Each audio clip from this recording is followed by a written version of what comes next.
a personality shaped by being an athlete and a background in mainstream sports media, I found that the stories I was most interested in telling were the ones often overlooked, the ones that might not otherwise be told, the ones that show the intangible and not just the highlight reel. The Sports Council is about highlighting the great, the good, the unique, and everything in between in the Pacific Northwest sports world. I'm Jamie Council. Thanks for joining me. You're listening to the Sports Council on 1340 ESPN, the Tri-Cities leader in sports.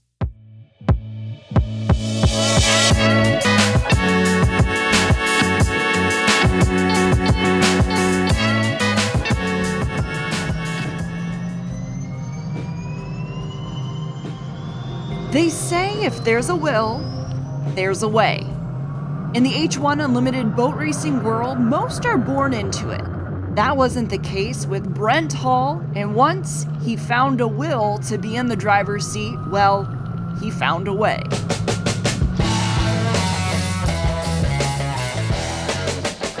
My name is Brent Hall, and title is driver/PR guy, and got into racing, kind of fell into it. I really had the opportunity to work for my mentor, Harold Mills, and it was anything, wiping down the boat, you name it, but I got a chance to do that, and he retired. I thought I was going to be his marketing guy, and I thought, well, I'll do a fundraiser for kids, and we'll get out in a boat and see how we do, and that was 2007. Yeah, in 2007, you leased the 5-liter. That's right. From Bud McKay. Wow, someone's been doing homework. Research. Yeah, so, and you were in radio control before I did. that, so what clicked in your mind to be like, radio control, PR, to getting actually in the driver's seat of one of those things? Well, what's funny, it didn't really click until a gentleman named Skip Young, who's here. He works for the museum. He said, hey, how'd you like to come meet Harold? And I said, you don't have to ask me twice, let's go. And so just like the race they're having here, there was a RC boat demonstration, and I got a chance to meet Harold. He started in RC boats too, but I just really liked the way he interacted with people. And I thought, man, I'd love to make fans and have people be excited about the sport again. And so that was really my motivation, was I know I can help bring more fans into the sport. And let's talk about your hull, the 440. Yes. It's a bit newer of a boat, built in 2005, a bit smaller, it is smaller, shorter than Miss Madison. So what you guys did to make sure you're in the best place heading into this season, your rookie season. Yeah, thank you. So first I just need to give credit to Kelly and Sharon Stockland. They're the owners of the boat, and it's always been their dream. So Kelly was a crew member on the Squire shop back in the 80s and had always worked around boats, but someday he's like, I want to be in the boat. And he hadn't gotten his opportunity, and he was 60 years old. And he said, you know what, I'm going to buy me a boat. It doesn't need to be the fastest, but I'm going to go around, I'm going to get qualified. That's what I'm going to do. And that's when he bought the U440. And it's been an amazing story, you know, to see him get qualified. He helped Dustin Eccles, who's in the U40 now, get qualified, and then now he's given me my opportunity too. So eternally grateful. And talk about your rookie driver. Yep. You are almost qualified. Almost. We have 5 laps left. For those that don't know, what does the process look like? You can't just be like, oh, my dad has a lot of money, let's buy a boat, and I want to drive that. It's a little more complicated. It is. And we always talk about the number of laps, but truly, you need time in a smaller boat. So the goal is to kind of work your way up in different classes, and I've done that. Since 2007, I've driven 2.5 stock, National Mod, 5-liter, Grand Prix. So I've driven a lot of different classes. But once you get to that point and someone says, hey, we want you to get in the boat, then it is, you need 15 laps, and 10 of those laps need to be an average of 130 miles or faster. And so right now I've got, 6 laps that are above 130, and I've got 4 that are below, and so I've got 10 total, and I have 5 left to do. So we're almost there. And you were a runner-up in the nation last year. Talk about the speed difference of trying to upgrade. Sure. What's funny about the small boat, it's a tunnel hull, and I'm racing actually against J. Michael Kelly, who is an unlimited hydroplane driver out here, several-time national champ, and those boats are very underpowered. So the thing about it is it's all about getting it up out of the water and getting it to float. And if you bump down at all, then you scrub off speed, and then someone like J. Michael Kelly leaves you. And so for the last several years, I've been working on getting better in that boat, and I've moved up from 4th to 3rd to 2nd. I think I was second by like 7 points. So, man, I had an opportunity. He missed the race, so there's a little bit of help there. But, it's all about learning. And so that little boat, probably the hardest boat I've ever driven, helps me when I have a lot of horsepower like I do in this one. And no race wins for the 440. Rookie driver. You guys are the true underdogs right now. Yeah, you could call us the underdogs for sure. But what's fun about it is the boat is going faster than it was intended to go. So I think it's kind of beating its best. And so for me to go out at 148 miles an hour average in Guntersville, we were 176 at the end of the straightaway. That's extremely fast for this boat. And now it's just figuring out how to help our gearbox. Her name is Medusa. Help her kind of just be comfortable with all that extra horsepower and speed.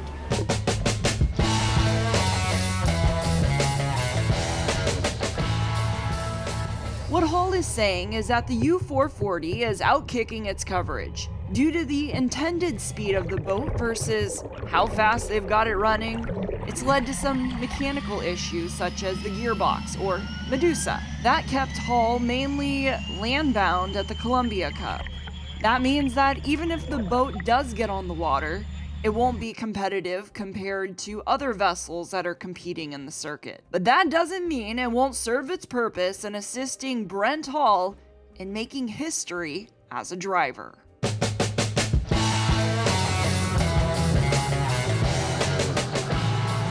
Really, there was a bearing that let go, and we're doing everything we can to make sure it's ready, but some of that's part of racing. When you're pushing a boat faster than it was intended to go, stuff like this happens. So what I'm proud of is the team, the way they just huddle around me and like, hey, what can we do?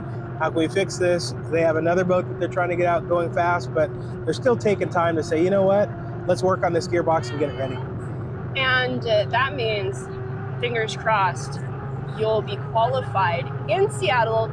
You're from Seattle. Yes. You grew up watching races, so I feel like it's almost fitting for it to come full circle. Yeah, I mean, man, to get qualified in Seattle would be amazing. But at the same time, you just want to get it done. So every time we're like, is this it? Is this it? But I'm one of those people who believes it's going to come when it comes. So if the time is in Seattle, then that's when it comes. And if the time is after, but we just keep going after it. And if you can tell by this team, they really never quit. They're always like, all right, well, what can we do? I mean, they blew over the boat a couple weeks ago, have it all back together, and third in qualifying. So really proud to be a part of this team.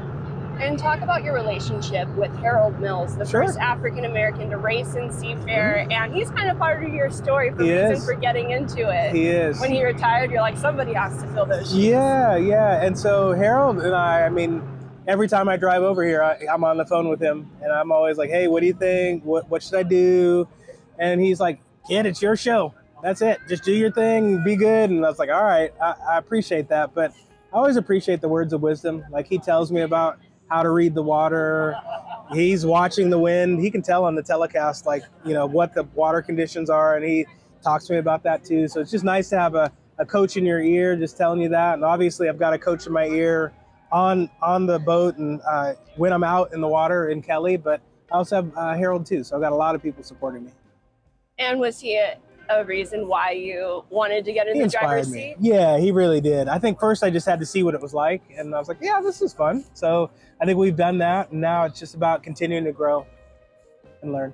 And Harold was a big part of, I guess, representation, where you take a look and be like, me being a female, it's, that is a true career path for me. That's right. And he wasn't an H1 Unlimited driver, so when you get qualified, you will become the first African-American H1 Unlimited driver. It's true. That is. What does that mean to you? That means a lot. It does. And truly, like you said, Harold inspired me because I'd never seen someone who looked like me in a boat. Always a big fan. We watched him every year, collected all the magazines, but as I looked through the magazine, didn't see anyone who looked like me. And now my son, his friends, other kids can look and go, oh, there's Brent Hall. And then maybe you might even know me. So I think that in itself means a lot. And, I've got a lot to learn still, but boy, just grateful for this opportunity to maybe make some history. Exactly. And then you mentioned, your son's racing. He's been racing for about 3 years now. Yeah. And you take a look at, J. Michael Kelly, Yep. Tate. They Yep. have decades, and that's how you say, how do you get in the sport? You're That's born right. into it. That's right. And you're kind of creating that generational in your family. You nailed it. Yeah, so I think that's what's interesting, and what I've been learning a lot is there's a lot that gets passed down. And so we've been and have been really good friends with J. Michael Kelly and his family. Met Grandpa, Dad. We've raced with his dad for years, but it's really cool to see how they learn and help each other and pass down tricks. And they're helping us too. And so I was a rookie at 36. My son was a rookie at 9, 10, right? And so I'd say his muscle memory as he goes along, he's going to have a big advantage on Dad. And he already says that, so just so you know. Yeah. And does he want to get into an H1? He's not sure yet. I think right now he really loves the friendships. He's made a lot of good friends in boat racing, and that's why you don't see him, because he's out with his friends. But I think for us, it's just, building the skills, and he's a smart driver. So I love that he makes good decisions. He'll be at Seafair during the demonstration again. 1-2 heats last year. We'll see what he does this year, but more importantly, he's having fun and learning, and I couldn't ask for more than that.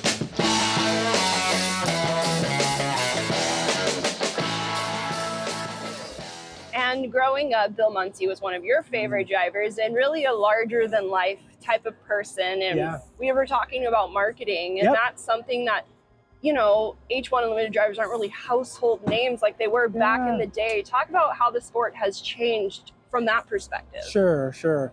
I just think right now there's so much more for people to do. So there's more opportunities for people to follow other things. But hydroplane racing was it when it was Bill Munsey. I don't even know, like when he started, the Seahawks weren't even here, right? So for me, it's like, hey, how do we engage with the fans in a different way and get our faces and names and stories out there, just like you're doing for me right here. So I would just say the marketing and sponsorship part of H1 is everything. That's how we grow the sport. We need to bring new sponsors in. We need to bring sponsors like Flavor Pack, that is a worldwide known sponsor, and we want to bring in more like that. So you'll see more, and hopefully what we're doing here inspires some other sponsors to say, hey, my logo would look really good on a boat. And it's not just being like, hey, look how fast I can go. You guys are also out in the community. That's right. Tell me about your Race to Read program. Yeah, so Racing to Read, amazing. So we went to Kirkland Middle School, and all these kids, I think they had to read 10 books, and they got tickets to Seafair. And what an opportunity. Like I think I would have read a lot of books if I got tickets to Seafair. And we brought the boats out. So we had the 440 on display for the kids to see. We had a simulator game where they could actually see what it was like to drive a boat and have fun with that. So they really had a blast. And I think, again, making those connections. And I do think they know who Bucket List Racing is. I do think they know who Brent Hall and Dustin Eccles are. And so that's why we're out there, and we're going to do more of that. And you've overcome a lot of obstacles in your life. First, we're going to talk about 2012, where getting into a boat, you leased a boat, but then to get that, you're like, hey, if I can sell sponsors for you, can I get some laps? And I love that, where you're just like, I don't know how to make this happen. That's right. And I think that's such a fun story. Yeah, sometimes you just throw things out into the world and the universe and see like what sticks. And I'm a dreamer, so I did. I wanted to get laps in an unlimited hydroplane. Really, I'd only had laps in what we call a 2.5 stock, which is the smallest boat that's out here. And, he said, well, could you do it? And I said, I could, but that wasn't my thing. And I wasn't looking for a commission. So I said, no, I'm okay. But then he came back and he said, hey, we really want you to go find sponsors, and we could maybe work out getting laps in the boat. I said, well, all right then. And I got some laps in Tri-Cities in Seattle. That was 2012. But, just honored to have been a part of that, because it was early. And, it's really, there's a limited number of people who've ever sat in a seat, let alone drive one. Yeah, and you got Seattle suntan. I did, yes, you caught that. That's a grade school friend of mine. And Scott Swerlin's his name, and it was just really cool. That's someone who just supports me for me, and the sponsorship deal. A brother, like we talked about, a brother getting sponsored by a suntan. Might work, might not, but that's a good friend supporting me, and that means a lot. Absolutely. Yeah. And speaking of obstacles, you've had to overcome getting in a seat. But Yep. then in 2018, you were diagnosed with kidney cancer. That's a big part of who you are, and It a is. very scary thing to go through. is. Talk about the progression of you're finally starting to get your racing career, and Yeah. then hit a big speed bump. Yep. Yeah. It was. I'll call it a challenge that I was given to get stronger. And that was 2018. I found out that I had kidney cancer, and I was like, wow. But I got to the right doctors at Fred Hutch, and I had my kidney removed in 2018. I was back in a boat 3.5 months later in Madison, Indiana. And so testament to the doctors, but then we still had work to do because it had spread. It had spread to my lungs, and that's basically stage 4. So I thought, okay, well, we're going to try this immunotherapy that they had suggested. It was a clinical trial that had just become official, and I did that for 2 years. And right now, no sign of cancer present. So beyond grateful, and part of that just made me feel like, you know what, I want to get back. So you may notice on the boat that there's a logo that says Obliteride, and that logo is it's a ride, run, walk, virtual ride that raises money for cancer and Fred Hutch Association. So I'm really proud to be a part of that. I'll be a keynote speaker the week after Seafair at that event, and we're really trying to raise cancer awareness and hopefully help people find it earlier so that they have opportunities like I had to be cured, but at the same time catch it earlier so they can live better lives. So that's a big part of me, for sure. Congratulations. Thank you. Thank you. Yeah, we'll take that. Yeah. And how has it changed your perspective? Besides, you said giving back, it's a huge thing to go to. You're probably going to have about 10 different things, but how has it changed you as a person? Yeah, it definitely, you grow from that, and I'm much more grateful for the little things. And hey, I'm still a human being. There's things that frustrate me just like everybody else, but definitely cancer did put it in perspective. Like, is this really the thing to get upset about? Yeah. Or is it the thing to get upset for that long? Probably not, so I'm very grateful to be here and be healthy and be able to race. And it does take a lot of strength and energy to run a boat like that. When I come out of the boat, I'm absolutely drenched, and but what an honor. This is a dream come true, and lap after lap, we'll get there. We'll get there. You'll get there. Yeah. And coming into the season, you said you were preparing by losing a little bit of weight. Yeah. Was it in the kitchen? What kind of workout? Was it running? Sure. Tell me about your workout regimen. Give me some insider knowledge here. Happy to do that. So yeah, for me, obviously, I think eating, I love to eat. And we just had some elk burgers back there that were absolutely amazing. Mine was little, no bun.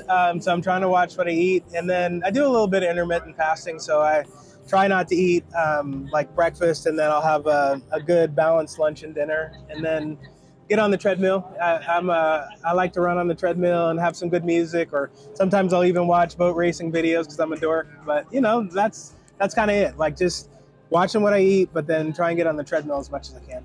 So in the kitchen and more active. Yeah, the kitchen's probably it though. As much as I'd love to say I could run it off, I'd say the kitchen's probably it. We talked about the marketing of the sport. Yep. How do you want to see H1 Unlimited grow? Yeah, well, I want to see it grow exponentially. Obviously, we've got Speed Sport One, which is a new partner of ours that's going to be broadcasting our races. They're going to put together a full TV package, and we haven't had that for a while.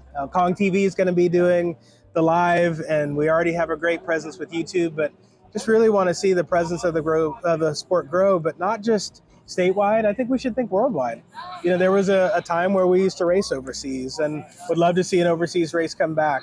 Obviously, there's a lot of funding and backing that needs to happen with that too. But imagine, with the platforms that we have, with social media, there's no reason we can't be worldwide. Because when you see one of our videos and see 2 tons of water going up in the air, it just catches your attention. And I just think we have to get that in front of more people.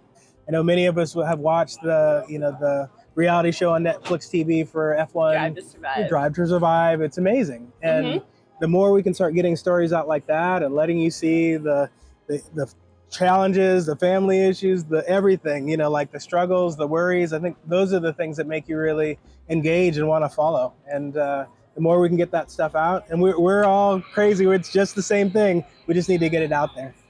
Exactly. So that's how you want the sport of boat racing, H1 Unlimited, to grow.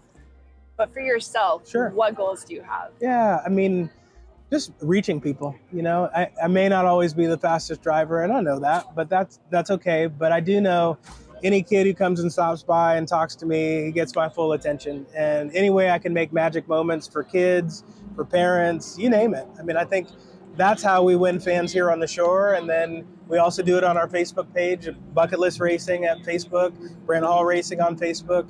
We engage with the fans and talk with them and banter. And, I think that's the way you can touch. And I kind of joked in one of the other videos, like, could you imagine if Bill Muncy or Chip Hanna had a Facebook page when they were driving and being able to interact with them and talk with them? And, we have that today. You can interact with Dustin if you want. I mean, that's what's so cool about how things are today, and we just need that to grow. Well, first H1 Unlimited African-American driver. I'm just going to say it. You can say it. You're going to put it in the world. Okay. And cancer survivor. It's, Brent, it's been an honor.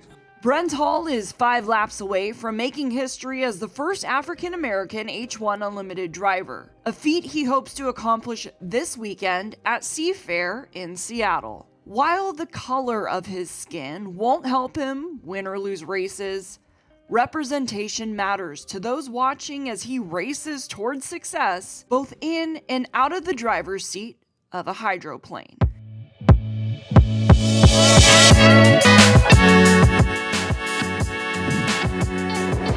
Thanks for listening. Until next time, I'm Jamie Council.